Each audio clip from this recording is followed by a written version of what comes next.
Avec bonheur, je suis de nouveau près de vous pour répondre à la question suivante. Quand la messe de notre paroisse nous désole, quand les enfants encore petits ne veulent plus s'y rendre, que faire?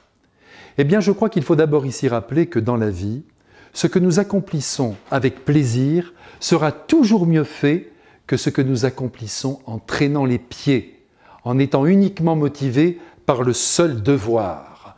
Voilà pour le principe. Et en matière d'amour et d'amitié, la chose est encore plus vraie.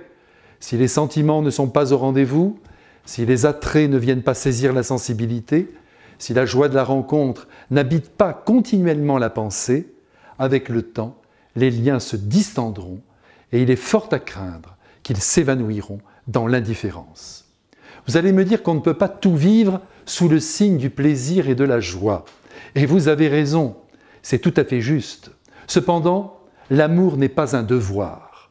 Nous n'aimons pas les autres parce qu'il faut les aimer, mais parce qu'on les aime, parce que notre cœur désire les aimer, et les aimer vraiment. Avec Dieu notre Père, il en est de même.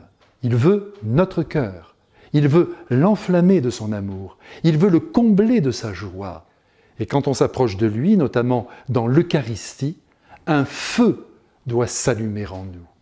C'est dire que de la messe, on doit sortir le dimanche heureux comme jamais, après avoir passé une heure en plein ciel, avec l'assurance de porter en soi la présence mystérieuse de Dieu.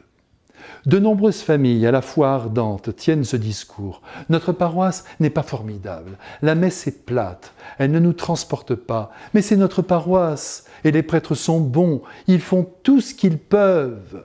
Oui, c'est sûr, les enfants n'ont aucune envie d'y aller.